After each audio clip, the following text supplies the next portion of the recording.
I think what gets overlooked a lot is what kind of feelings do we want to have on vacation? Welcome to Old Money, a show dedicated to helping you build the trust fund you wish you were born with. Ladies who lunch, listen up. Life is not about looking rich. I want you to build a life and a legacy that feels rich in every sense of the word. If you're ready to stack cash, talk shop, and trade insider secrets, you're in the right place. These are the new rules to Old Money, so let's get after it. Hello, rich girls. Hello, rich guys. Welcome back to Old Money, the podcast for women building the trust funds they wish they were born with, getting on the yachts they wish they were born on, traveling the world like they have not a care in the world. I am your host, Amber Frankhusen. Welcome back to the show and happy summer. We're in the thick of August right now. And actually, I got a lot of feedback on my last episode about my bogey saying that I was having a hard time leaning into summer. And I got feedback that you all are having the exact same problem. So welcome my sisters in arms. We're all in this together. But I also got some great ideas and we've been in the DMs, we've been texting, we've been voice noting about how to make this the best summer ever. And it dovetails perfectly into today's episode because this episode is about how to make next summer the best summer ever. Because if you want to be frolicking around the south of France and dancing on tables at Bagatelle, we need to start working on it now. And I'm going to break it down for you, all of the ways that I've traveled over the years and all of the hottest tips from the wealthiest travelers in the world. But before we get there, we're still in next summer. It's August. It's here. It's now. Be present with me. Thank you for being here with me. We're going to be frolicking around Europe next summer, 100%. But right now in August, how can we make this the most delicious, wealthiest summer ever? Well, here's a couple of things that I've been working on. Number one, less schedules.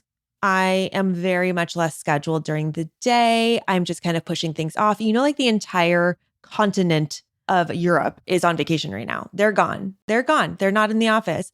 And I'm going to adopt that a little bit for myself. Not to say that I'm not working. My goodness, I've been working my little booty off, but I'm going to take a different tact and approach. We're not starting any new projects right now. Well, that's a whole nother story of why we're not starting any new projects right now and why I lost $50,000 in a day, which is a story I'll tell you another time. However, right now we're talking about August and making it good.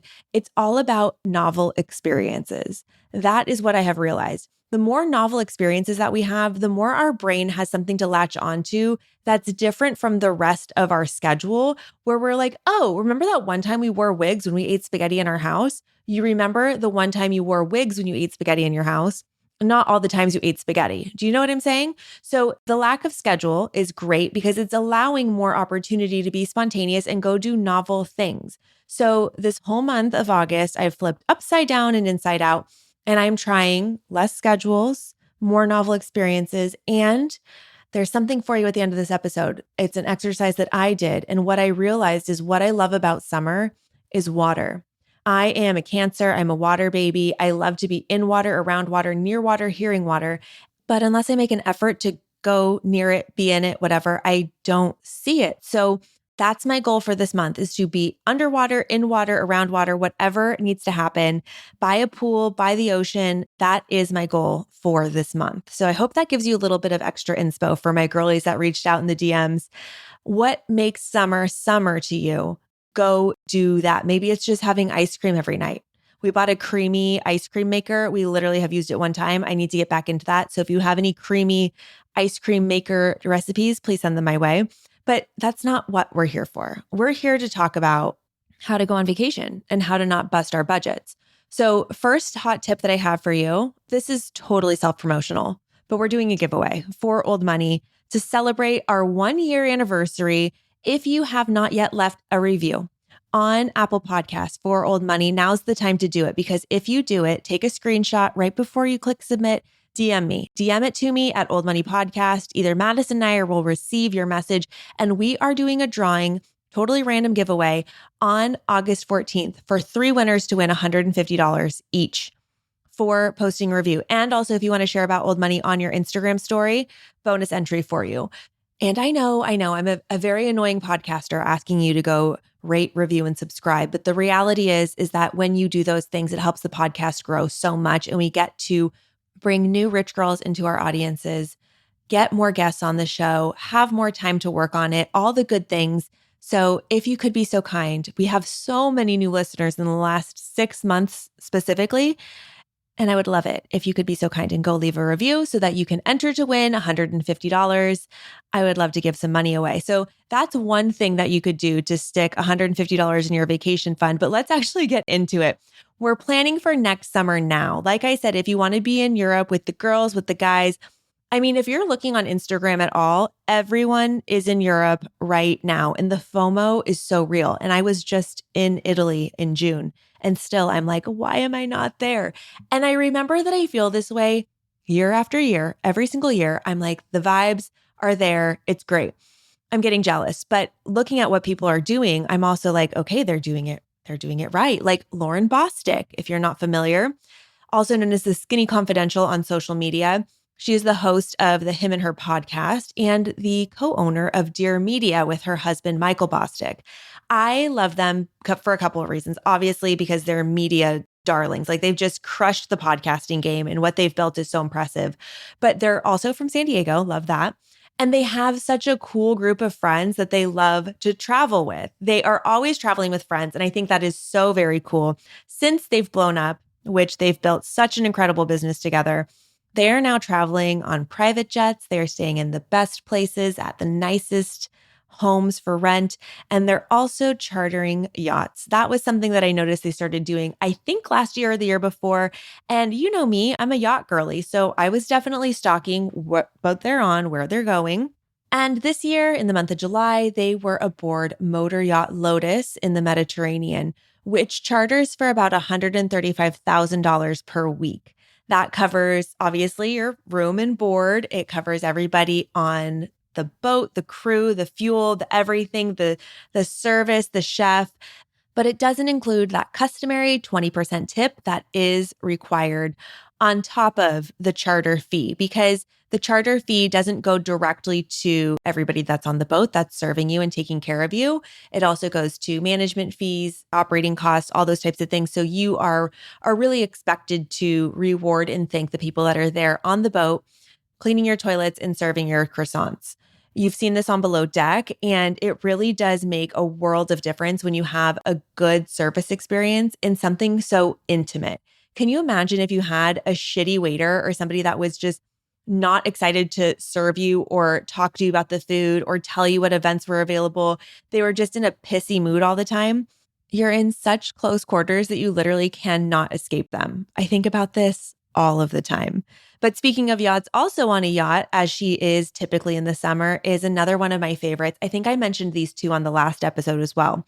But Morgan Stewart McGraw. She is married to Jordan McGraw, who is the son of Dr. Phil and Robin McGraw. So they have been traveling with a group of friends as well. I do not know what yacht they're on though, and it's driving me crazy because the interior is so sexy and contemporary, modern. It's just beautiful. It's clean. It's crisp. I love it.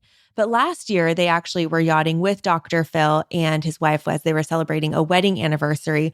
And I have to wonder if Dr. Phil owns a yacht. I feel like I wouldn't own a yacht. I would just charter it because it's just so much management and things to deal with all year round. And I don't think I'd want to be on the yacht all the time.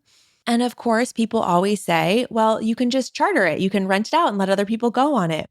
But then you just don't know who's on your yacht.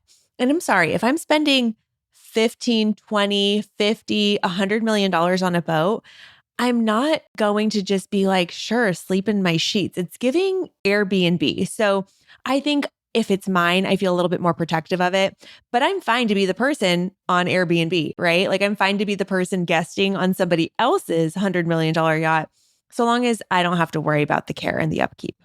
Anyway, also in Europe this year, we've seen everybody. I mean, Nicky Hilton's been there a million times for all of these amazing dinners hosted by like Max Mara. She works with a lot. I've also seen a ton of influencers. Like, do you follow Audrey Peters on TikTok or Instagram? I'm TBD on how I feel about her as an influencer, but she's been traveling with a friend who maybe is named Ariana. I'm totally riffing. I don't have my phone by me right now, but she was there for an Estee Lauder event and traveling, and she actually did a get ready with me where she answered some questions and she was sharing like, oh, everybody thinks that my life is funded by somebody else. Well, it's not. Like I've really built my life and income through influencing, and it actually is very lucrative. However, I have a family that will really support me in all of my endeavors in my travel. So it's so interesting, like when people want to be like, I earned everything that I am showing you on Instagram, yet they come from family money, which would help them, get that Rolex for a graduation gift or have a Chanel flat bag to take cute pictures with for your outfit on Instagram, which gets attention, which propels you, or to travel with family so you get access to these places. It's fine. Both things are fine. But there's a lot of indignation, I feel, around this whole influencer thing and people wanting to say, I did it all on my own without recognizing that they do come from quite a bit of privilege as it relates to travel access items, etc. But that's a whole nother podcast. We're talking about Europe right now, just to dial in there because everyone's there for the Olympics. We saw Cynthia Erivo and Ariana Grande there for the opening ceremonies, and Ariana and Frankie Grande have been frolicking around, taking the cutest pictures ever. Also, the cutest person of all time, Emma Chamberlain, was there, and Ralph Lauren. Alex Cooper, as we know, the host of Call Her Daddy, has been there interviewing all of the Olympians on her new show on Peacock. And we love turning a business trip into a fun trip. We'll talk about that later. However, as we think about budgeting in general for vacations, like where we're at, have you heard of the term chubby travel? Now, if you Google chubby travel, you might get some content that has to do with traveling as a larger size person, which is also valid. There's tons of content about that, but that's not what I'm talking about today. I'm talking about chubby travel in a totally different context. And the context is in relation to fat travel, which again has nothing to do with the size of your body. But fat travel has to do with fat fire. We've talked about this before. Financially independent, retire early is the FIRE acronym, FIRE. And fat fire denotes somebody who wants to be financially independent and retire early, but they want to be living big. They want to be a fat cat, as Justin and I like to call it. It's about living really, really well and having a ton of money. And this is in contrast to chubby fire, which is somebody who wants to live well, not necessarily huge. They don't want to be 100 millionaire, but they want to maybe, be living in an upscale life as they're retired, financially independent. Let's say an annual income of about $500,000 to $1 million a year. And then there's also lean fire. And lean fire are the people who are just working to get done with working as fast as possible so they can stop working, and they are going to live on a string bean budget for the rest of their lives, and they're happy to do that. So the reason this has to do with travel is because I have found the best travel tips and tricks through reading chubby travel blogs. Again, these are chubby in relation to money, not necessarily in relation to size. The reason I think that this is so good is because people that are living this chubby fire lifestyle, they're financially independent and they've retired early, so they have a lot of time to research. And it's been really interesting to see the different takes of what they really consider to be good travel. And they've actually put some numbers around it. So even in Reddit, for example, they have these different subreddits for fat travel or chubby travel or whatever. And the chubby area is for people who like luxury, but are still price conscious. So they're spendy in their travel. You might be getting up to about $1,000 a night per room, sometimes less, maybe $750 a night if that's reasonable. But it's not for people that are looking for a deal for a $300 a night room. So you see where the delineation is of what this kind of area of travel is. When you get into fat fire and fat travel, you're talking about families who are budgeting more than $100,000 and more than $250,000 on traveling per year, just on traveling. Limitless travel. We're talking about people that do not have a budget for travel at all, and they're never checking what the price of the room is. But here's the thing. The price of the room does not correlate with the quality of experience. And I think that's what a lot of people get wrong when they talk about travel. They're always looking for what's the most expensive or the nicest or the most, luxury hotel. And I'll be honest with you, I've been to a lot of luxury hotels. I've been very lucky to stay at them, visit them, get a drink at their bar. And sometimes when you walk into that premier property, the one that's $2,500 a night, You get there and it feels like a graveyard. There's no vibe, there's no energy. It's just dull. I'm not going to call out any brands, but if you know, you know, there are certain brands where you walk onto the property and it's the same hotel experience in Cancun. It's the same hotel experience in Barcelona. It's the same hotel experience in, Santa Barbara, wherever their hotels might be, because it's all very safe decor. It's all very neutral. The standards are the same, which is really nice, but it's like the equivalent of getting a Starbucks drink instead of a real cappuccino in Rome. It's just the same box in a different location, and it doesn't have any character. The reason why some of these hotels feel so dull, obviously, the price is prohibitive. So a lot of people who are able to pay for it are older, more established. They're not partying. And if that's the vibe that you want to knit by the pool, which is literally what I saw when we went to Esperanza in Cabo, actually, last time we were there. I mean, that's literally what was going on at the pool. There was no people talking, no people drinking. There was no good music. There was no energy. There was no vibe. If you need to go on vacation and take a nap, that's a good place for you. But that's not what I'm looking for. And quite frankly, that's not even what really wealthy people are looking for, which I'll get into in just a second. So just a reminder that the price of the hotel room does not always denote quality of experience or of the location itself. And again, when we talk about what really wealthy people are doing, I mean, we know what limitless travel looks like logistically speaking, right? Like they're flying on a PJ. They're not going commercial. They're not carrying their luggage, right? They're not even worried about airline baggage fees. They're just having a stylist come to their house, pick out all their outfits, and then ship it so that it gets to the destination the next day and they don't have to worry about it. But aside from logistics, what do wealthy people really want on their travel? Well, a couple of things. Number one, they like to have experiences that only they can have. I think this is one of the best things about traveling is you get to have novel experiences, right? That's the thing that we lock our brain into so that we'll remember. And while going to, Encore Beach Club in Las Vegas is definitely a novel experience, it's not one that's very special because for a pretty reasonable price of entry, almost anybody can get in and have an experience there.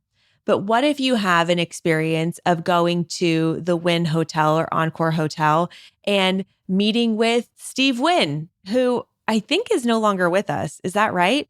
Maybe he is. I'm not sure. Maybe you get a tour of his art collection. Maybe you're going for a private concert at the Sphere. Maybe you're having something that nobody else can really get unless you have a connection, a hookup, a contact in your network that can give you something. Think of it as these are people that care about the Willy Wonka chocolate factory experience. It's about getting a tour at your favorite couture house or atelier so that you can have a one-on-one experience with the designer. It's about having not just a candlelit dinner on the beach, but having a candlelit dinner on the beach by a Michelin-starred chef who is recreating the meal that you and your partner had on your first date. It's all of the little twists and tweaks and unique experiences that are personal to you. That is what people are looking for. Also, the wealthy circuit is very much known to love outdoor adventures. They're looking for activities, things to do that are outside of the box, like going heli-skiing in Canada or, trapezing a glacier in Norway or seeing the sheep in New Zealand, maybe following the gorillas and trekking with them in Rwanda. There's so many different things that are becoming more popular now of the experiences, especially as it relates to just being outside. Have you heard of Abercrombie and Fitch? I'm sure you have, but have you heard of Abercrombie and Kent? They are a world famous super luxury travel advisory, and they do a 25-day trip called the Wildlife Safari around the world by private jet.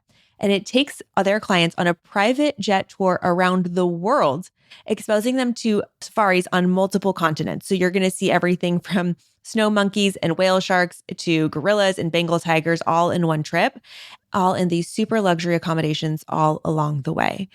The trip costs $165,000 per person. It sells out every time. But the best thing about it is that they handle all the logistics for you. So you're not like waiting in line at customs. You're just going on your own plane with your own crew. and it just saves you so much time. The other thing that's a huge trend is renting out a full villa, compound, or like a yacht, right? That is because they like to have all of their accommodations customized and all of the staff trained to meet their needs. Now, I know he's gross, but Hugh Hefner, okay? That's what comes to mind for me when I say this, because I don't know if you ever watched the show Girls Next Door with Holly, Bridget, and Kendra back in the early 2000s, but I thought they were so cute. And now Bridget and Holly are doing a recap podcast called Girls Next Level, where they recap all of the shows, they rewatch them and give commentary on them. And what I remember about Hugh Hefner, he ate really specific food. He would eat things like pot roast or mashed potatoes and casserole or something. I don't remember exactly, but I remember watching that show and they'd go to Vegas or something and they'd have an amazing meal opportunity.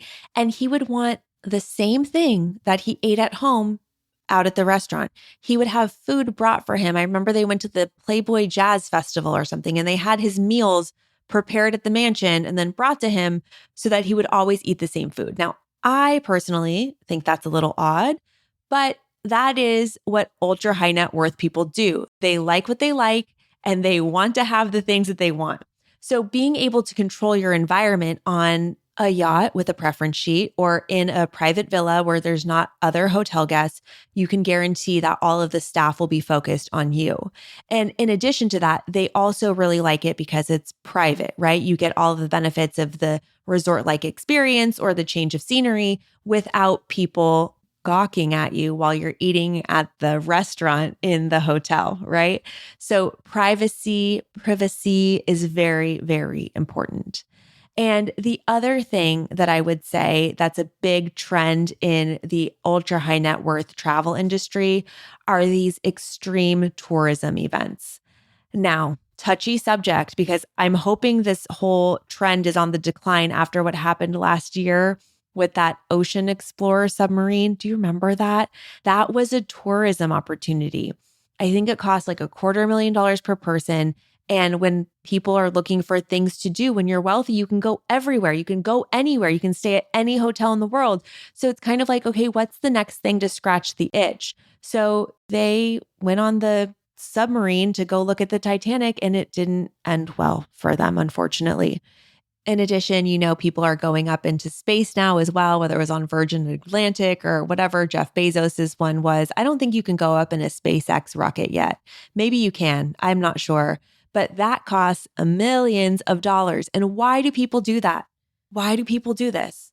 So they can have a story to tell. They need to be doing the next best, most interesting thing so they can tell their friends and family members at dinner parties, at business conferences. If you go to Billionaire Summer Camp in Idaho, I think that's where it was, right? In Sun Valley. Yeah, we talked about it on the last episode.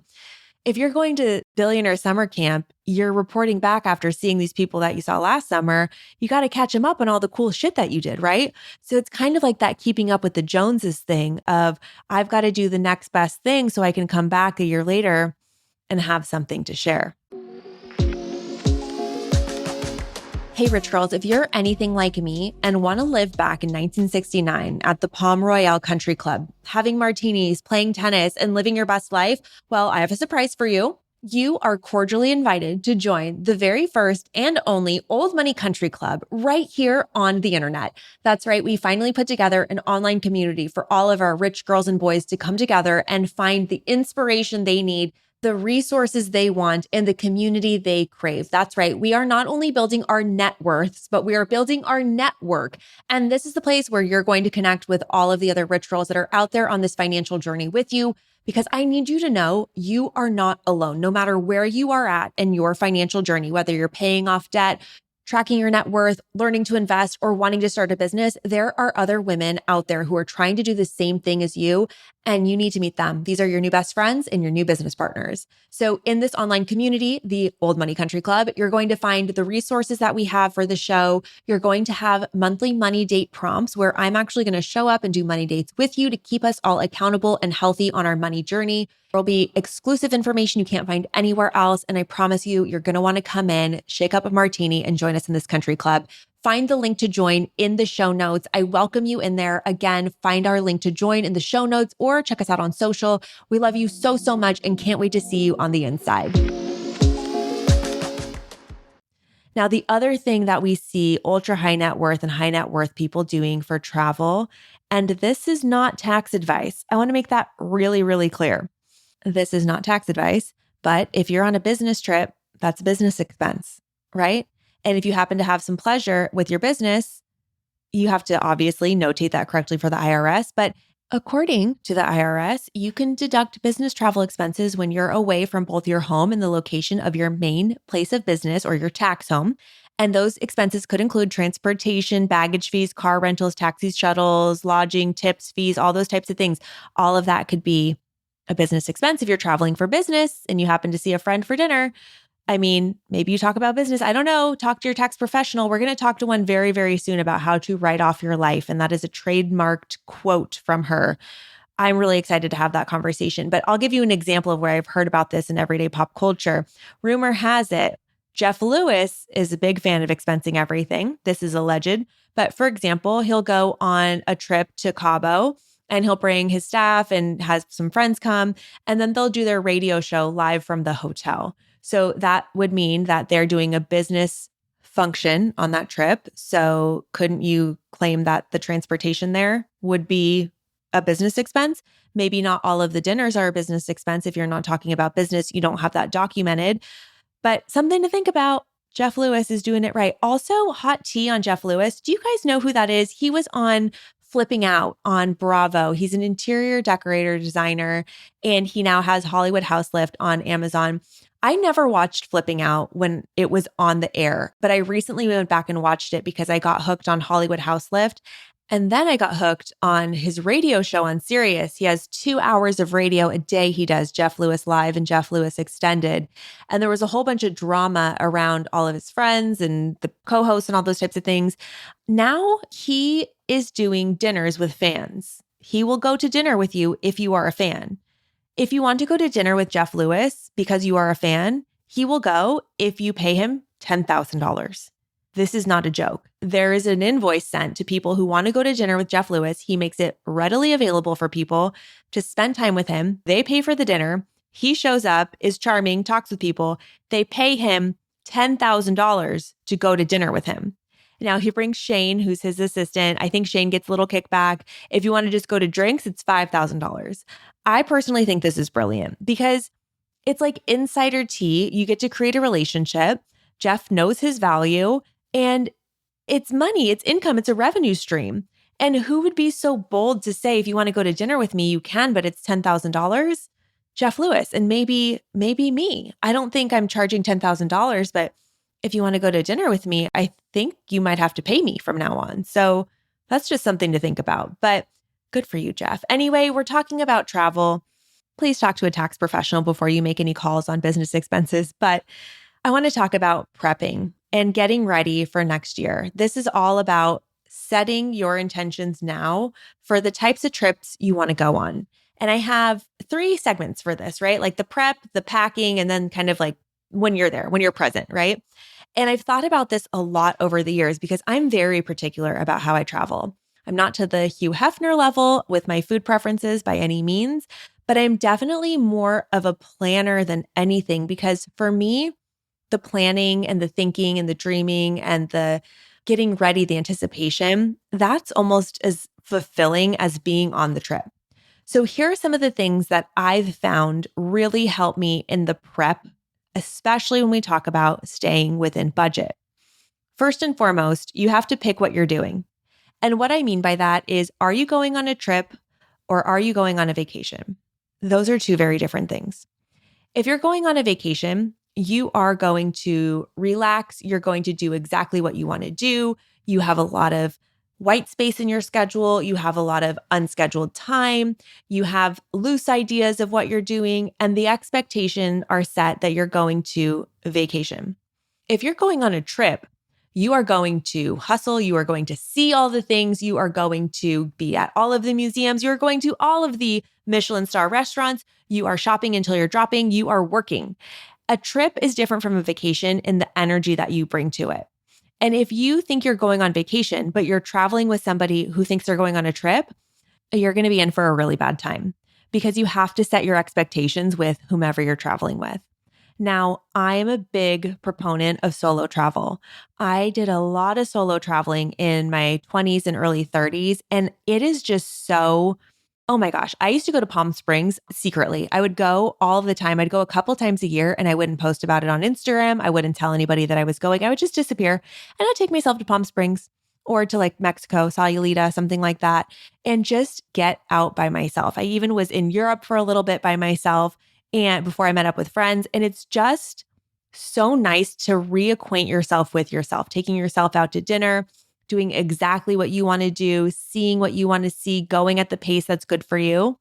But when you're traveling with somebody else, you want to make sure that you're aligned on it first. And I think one of the best ways to do that is to dial in on values. Now, the thing I told you I have for you at the end of this episode are actually some journal prompts that I've been using that have been so helpful in crafting my August, like my summer at home, and also just really reflecting on vacation in general. But here's some of the things that I would have a conversation about with yourself and with whomever you're traveling with. Like, what do you care about? Do you want to be exploring the city? Do you want to be going out at night? If that's the case, then maybe you can spend less on your hotel and budget more for club outfits because you're not going to be in your hotel. But if you want to be lounging by the pool, then you need to figure out a resort hotel. Maybe you don't want to be on and off property so much. Maybe you want to budget a little bit more on your hotel instead of trying to lay by a pool on a broken chair at a Motel 6 next to the freeway in New Jersey. What do you care about when you travel? Like, what is it? Is it the food? Is it the break from work? Is it the water? Like I said, that was my thing. If you're just going to escape work or take a break, you don't need to be going to Lake Como. You need to be taking a sabbatical. Are you going to create memories for your kids? Well, do you need to take them all the way across the world for them to have memories that they won't remember?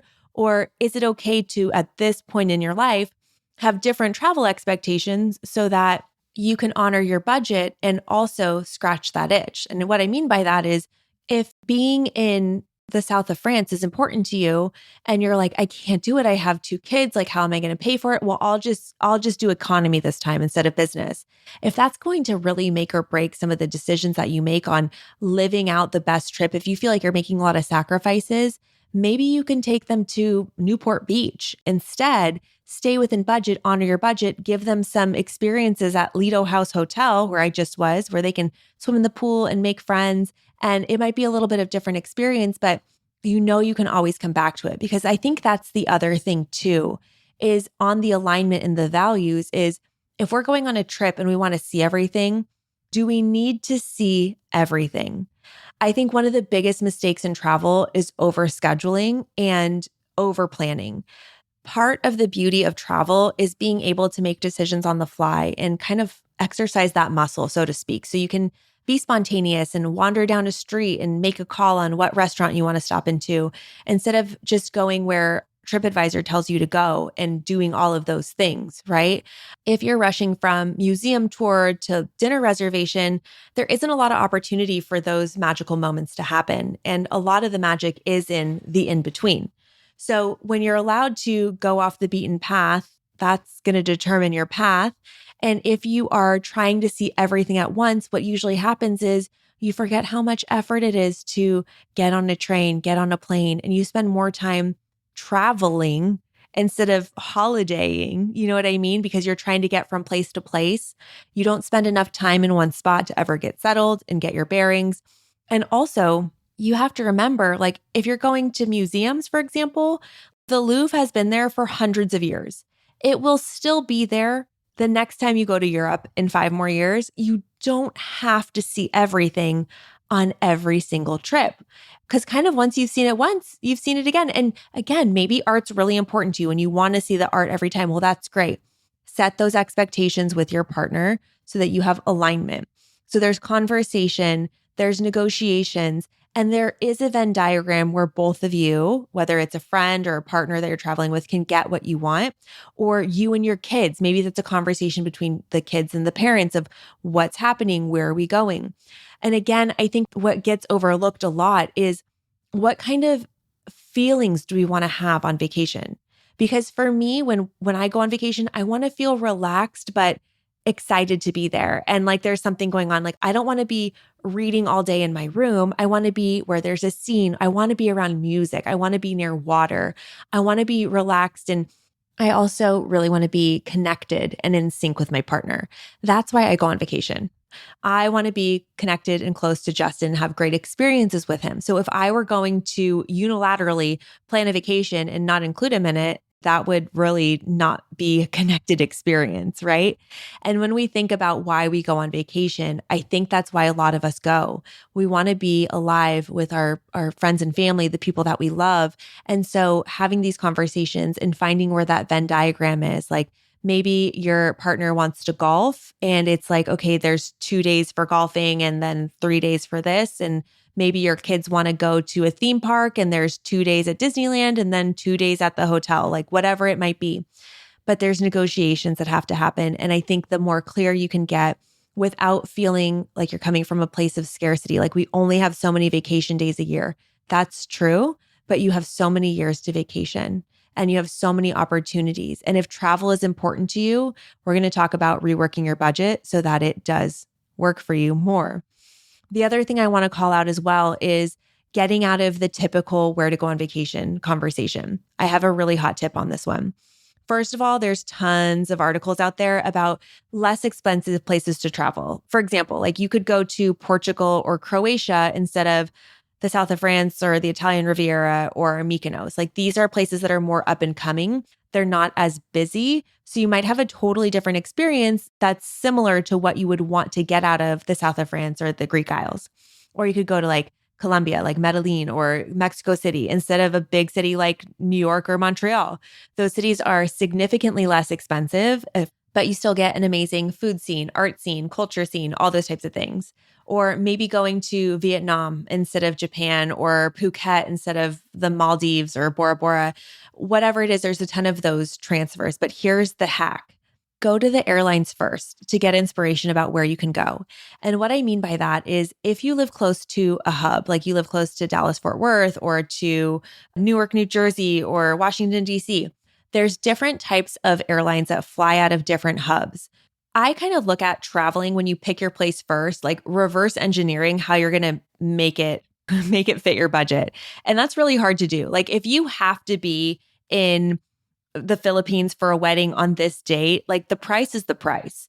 But if you have flexibility or you want to figure out somewhere to go and you're looking to go within a reasonable budget, if you're near, LAX or Miami, for example, find out what airlines are based there and what their most common routes are. One of the things that I've also seen is like if you're in Southern California, for example, is look for routes that are going to Las Vegas, for example, a big international airport. If you're in Fresno, you can fly from Fresno to Las Vegas for a couple $100, and that's way cheaper if you can just fly directly out of Las Vegas to your destination, and it's a good way to go. Now, this is kind of also diving into the next section, which is all about the points. Now, we have a full points episode where I break so much of it down, but the points game is really where it's at. And the reason the points game is where it's at is not because of the credit card you have or the Amex portal where you can book or the Chase portal. It's all about the travel partners. This is the thing that nobody's talking about on the points game. First and foremost, go back and listen to that episode. If you are in credit card debt, if you are living paycheck to paycheck, if you are still getting the foundations of your money game set, the points game is not yet for you. And I only say that with love because you will end up paying more in fees and in interest than you will ever gain from a points program if you are not paying off your credit card in full every single month and also siphoning money away into savings for travel. It's just not going to make any sense. So when you're ready to play the points game, it's all about getting that sign up bonus for sure. I was just doing a little bit of research and Chase always has great sign up bonuses like the Chase Sapphire Reserve. It is a welcome bonus of 60,000 bonus points. I'm pretty sure I got 80,000 when I signed up for mine, but you have to remember when the economy gets tight and people are paying on credit more, the credit card companies don't have to be as generous with their sign up bonuses because you need the credit. They don't need you. So that one right now is 60,000 points when you spend whatever amount in the first 3 months. It does have a annual fee of $550, but you can actually use that money towards global entry, towards travel expenses, etc. So for me, it works out every single year that I'm not actually paying the fee, which is really nice. Capital One Venture X Rewards card is an annual fee of $395. And they have a $75,000 bonus when you sign up. And then Chase Sapphire Preferred has the lowest of the three, $95 a year, but you are getting 60,000 bonus points upon signing up there. But again, you're going to redeem points at different rates. So between the Chase Sapphire Reserve, which has the $550 annual, and Chase Sapphire Preferred, which has a $95 annual fee, something to think about. But the point is that's a good way to start. And then the way that we run everything in our household, in my business, is through the credit card. Because number one, you get so much better protections on everything that you buy. For example, if you buy an iPhone or a MacBook and it's a lemon, it breaks, whatever, your credit card company can help you out with those things. They also bake in extra travel insurance protection, and some of them have things like rental car insurance options, things like that. But the trick, as I was saying, is to transfer to partners. So while the credit card points game is big, it's actually the hotel and airline rewards points where the game is at. If you log on to Chase at any given time, there will be different bonus points offers where you can transfer points out for 25 or 50, or sometimes I've even seen 80% bonus points where you can transfer to Hyatt or Delta or American Airlines or KLM or whatever. Now, all of these different companies have different rewards rates, so their points are all worth different things. So just to give you an idea, I think it was IHG. Don't quote me on this. So allegedly, please don't get mad at me, IHG, if it wasn't you. But they had this epic deal that was like 80% bonus transfer on IHG. And everybody that I follow on TikTok was like, oh my God, go get this. But the problem is that the points redemption rate for those hotels are ridiculous. So you might get 80% more points if you transfer from Chase to IHG, but then it's still going to cost you like 250,000 points for a weekend, which doesn't make any sense. So that's why I always say this. I'm a Marriott Bonvoy girly, and I'm also a Hyatt girly. They have really good rewards programs, and they really do help you out when you're trying to book and get an upgrade or be a rewards member, whatever it is. Like they love status. And so they love to reward you. Hyatt does great, like multiple nights free per year when you stay certain nights. It's really nice. And then, of course, with the airlines, that's how you can get access to things like lounges and all those great things. So when we traveled to Europe this year, we were lucky enough to put a lot of the flights that we bought on points. So we saved a ton of money by using points, and we did business class. So when you fly, what did we fly? Polaris, we were on United. When we were on United, we got access to the Polaris lounges in the hubs that we were in. We flew through Houston. No, we didn't fly through Houston. We were supposed to, or maybe we did. We had a whole snafu on the way back where we got trapped in New Jersey for 24 hours and they put us in a roach motel. It was absolutely tragic, but that's a story for another day. We were in Newark, and then I think we flew out of DC on the way there, but the lounges are great because you can grab a drink, grab some food, clean yourself up, all that type of stuff. And a lot of the Amexes have access to those things. But what's happening is because of all of this rollover from COVID, so many people kept accumulating points and they didn't expire them after COVID because, of course, they shouldn't have. But now too many people have too many points and all of the lounges are overrun. So when we were I think it was in the Newark airport, we went into the Polaris lounge and there was literally nary a place to sit. It was crazy packed. So I wouldn't spend a ton of money to get into those lounges, honestly, but that's a whole nother story. My point is this. The points game is where it's at, but you can't sign up with a credit card today and expect to be in Saint-Tropez next week. It's going to take you time to get these points accumulated, right? So it's a really great goal, especially if you want to be using them for travel, to really exercise your points and then also take a look out for where you can transfer your points to through the portal. Never book in the credit card portal, y'all. It's like the worst deal ever. Anyway, you're transferring out so that you can get the best deal, get those bonus point offers, and make sure you really take advantage of it with enough time to plan. Another thing that I'll say too is I told you about how we stayed at this renovated monastery in Tuscany. We were literally crying when we left and hugging the staff because we were so obsessed with everybody there. And it was actually like a religious experience of how good it was. When we were in the room, we were like, we must have made a mistake. We haven't paid them enough. Like we should be giving them thousands of our dollars just because it's too incredible to be here. It was the most affordable thing ever. In fact, I think we booked it on points as well, but we actually found that place through Hyatt because Hyatt is now a partner with Mr. and Mrs. Smith, which does a lot of more boutique luxury villas, smaller things, smaller properties and things like that. But this resort had things like truffle hunting. We had wine tasting. We could play tennis on clay courts. We did all of the things that you would do as a high net worth individual. And it was all through the Hyatt game. I mean, that's how we found them. So these experiences, these high net worth experiences are very available for people no matter what your budget is. And we're talking about planning in advance, right? So we also need to do it now. Set up your automatic savings for your travel fund now. You know, I'm a big fan of Capital One. Go back and listen to the episode all about saving. I think it's episode 5. We'll link it in the show notes.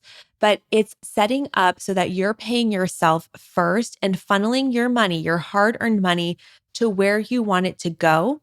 So you have all of these different accounts that are earmarked for different priorities in your life. Now, you can have it all, but you cannot have it all at once. You cannot, if you are living on a budget and you're trying to do the most, you cannot, get your face filled, go on a luxury vacation, buy a new car, start a new business, have kids, get married, all in the same year if you have some sort of budget constraint. You just can't do it. So you get to pick and choose. So every year, every 6 months, I reallocate where my priorities are, right? Like, what am I saving for next? And if you want to go to Europe next year, then you need to be putting money into a high yield savings account so that you can start funneling money there. And then you have a pile of money waiting for you to go live your best life when it's time. The biggest mistake I made is when I thought that I would put it on a credit card and pay it off later because I had money coming. There's always something that comes up. So if you earmark your funds, you're going to have such a better guilt-free, light experience where you can spend with no guilt on your travel, on your experiences, on whatever makes you feel good. Now, a lot of people have asked me, why do I not put this money in the stock market? You can grow your money faster that way. That's a really good point. However, my rule of thumb is that I do not invest money that I want to use in the next 3 to 5 years. If I want that money in 3 to 5 years, I do not want to invest it because I play the long game in the stock market. All of my investing in the stock market is for longer term goals that are 5 to 10 years or retirement age. That's my personal philosophy. This is not investment advice, but the reality is what if you were putting all of your vacation fund into the stock market in 2005, 6, and 7 because it was rip-roaring and you were going to go on this big blowout trip in 2008.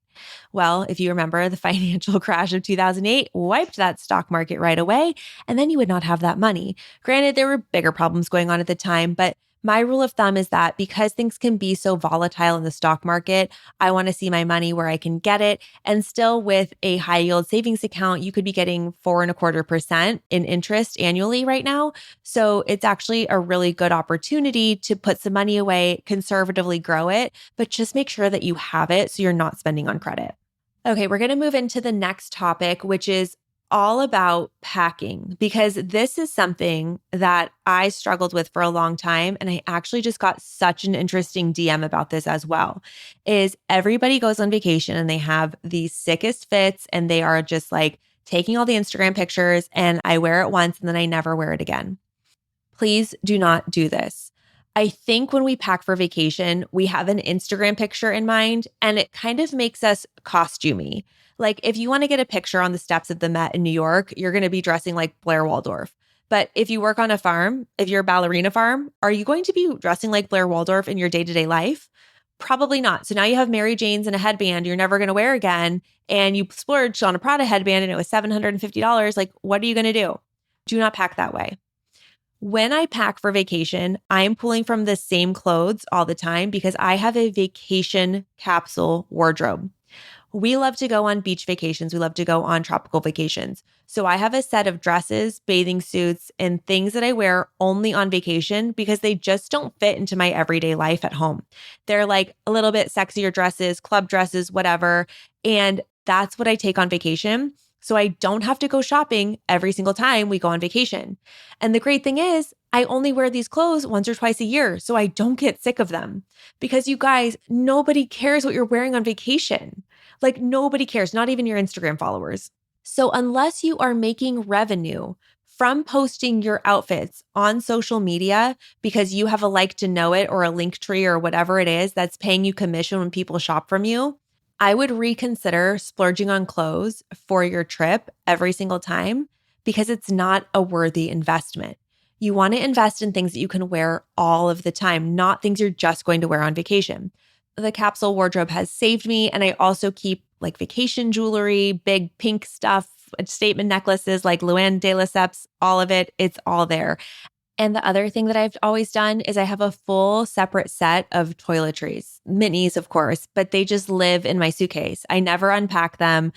Just as I run out of things on my trip, I'll notate it in my phone to restock it. And I just restock that bag. That way I'm not like transferring things into little bottles and going all crazy. It's just so much easier that way. It makes packing really easy.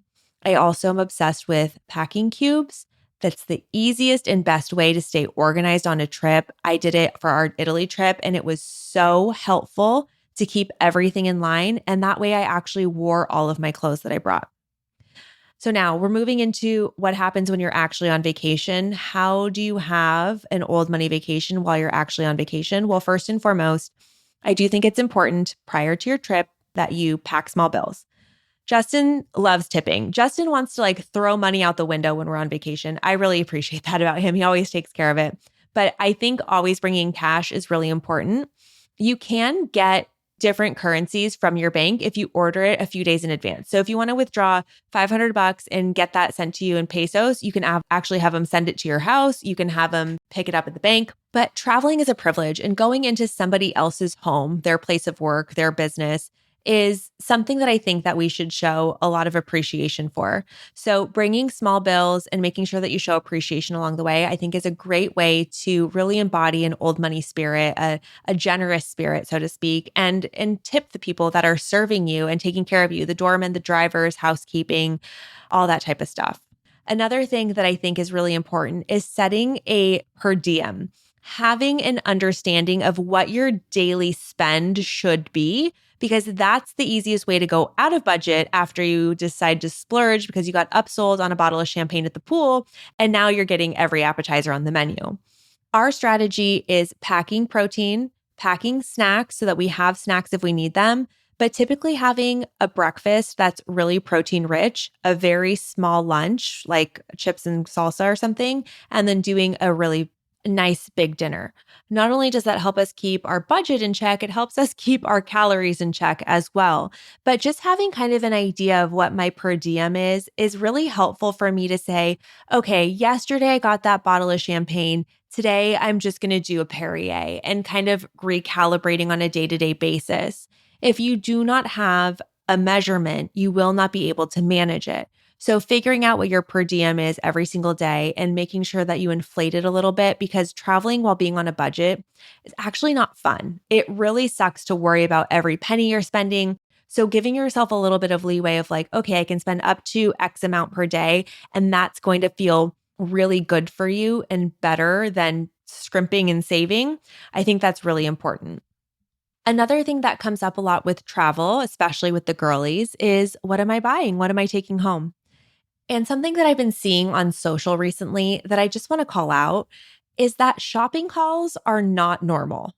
It is not normal to get 15 bags like Cher Horowitz and Clueless on a shopping trip and come home and have a haul of things. First of all, none of the stores ever have all the good stuff at the same time. So don't try to convince me that you found all the best stuff and we all missed out. I'm sorry, it's just not happening. It's this overconsumption that is just like this need to have a haul of something. It's not normal.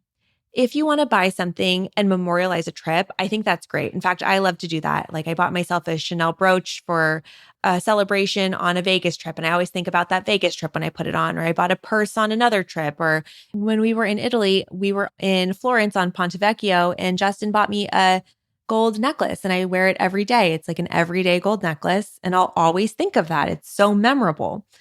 But there are more than just physical items that you can take home as mementos. And I think one of the best things that we can do is make a commitment to be changed by something that you take home from your travel, whether it's a habit, an idea, the wine, the design inspiration, something that you're going to implement into your life.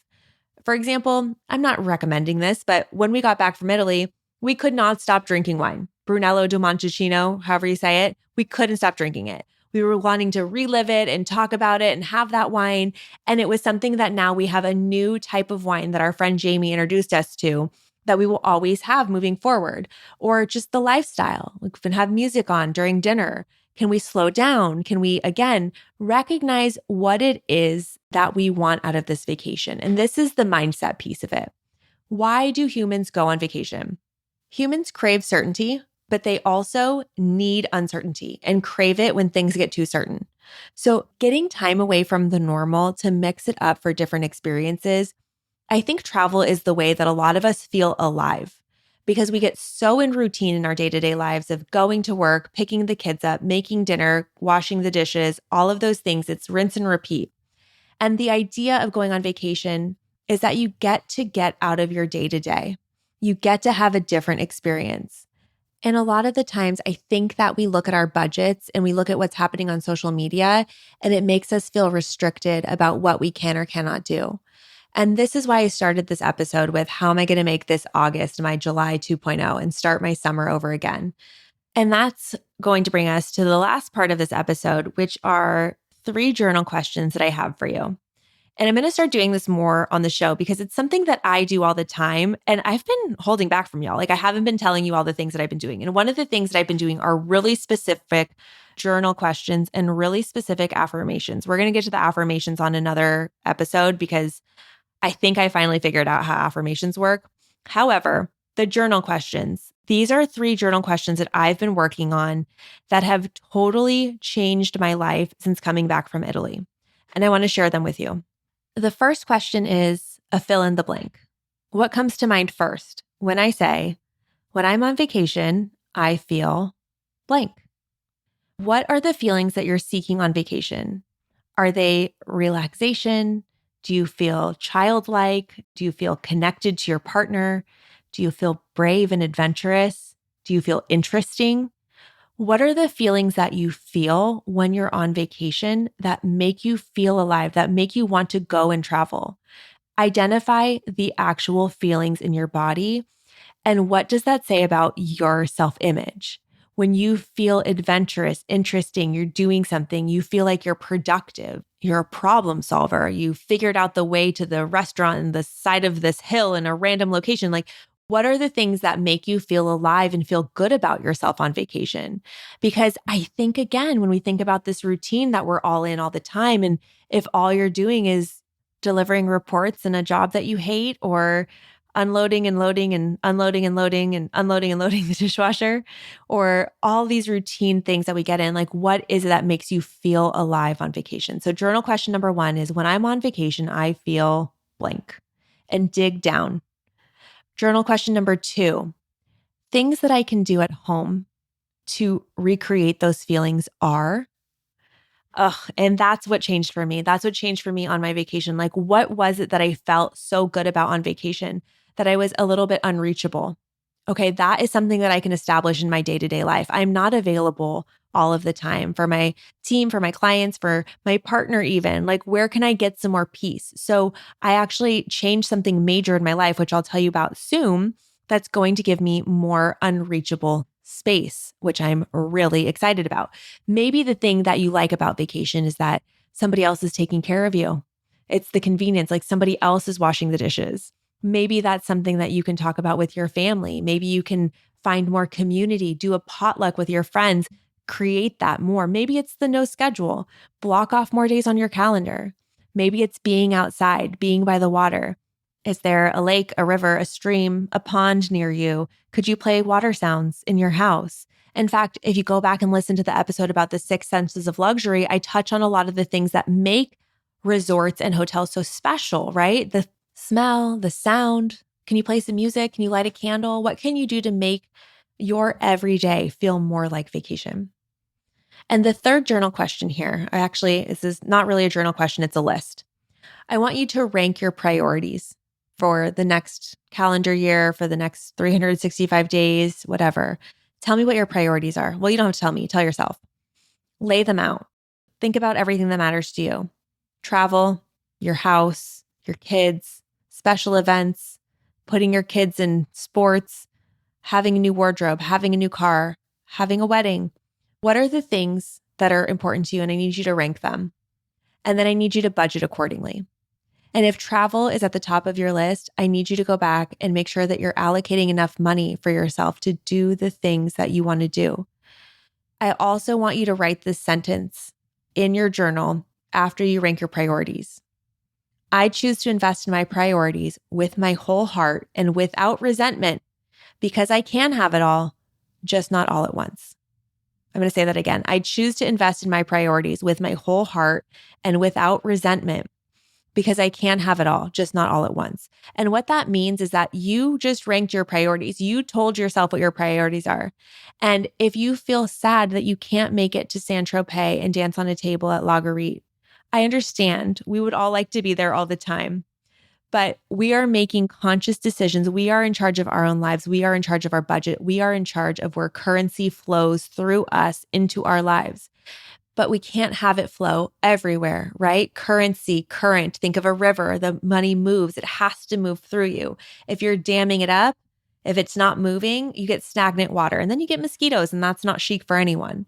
But when you think about what it is that you love about vacation, the feelings that you want to embody, the feelings that you want to embody at home, and then you align that with your priorities, you get to decide where your money flows and you get to get closer to what matters to you. Maybe it's just connection, maybe it's peace, maybe it's simplicity. You know, we're working so hard to achieve these moments. I know everybody that's listening to this podcast is working to better themselves, better their life, grow their wealth.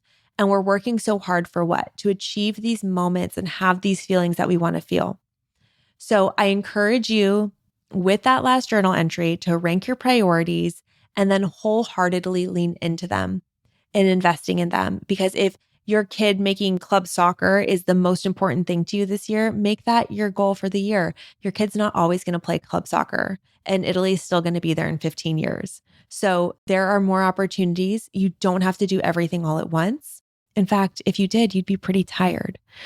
So with all of that, I hope these tips, especially in the planning of it all, so that you can have a better vacation on a budget, spoke to you. And I hope that you know that that vacation on a budget is available to you now in your home, in your life, in your family, because all I want you to know is that being wealthy is feeling the feelings that you want to feel. That is it. And in the next episode, we're going to get into some more tactical personal finance again. So stick around for that.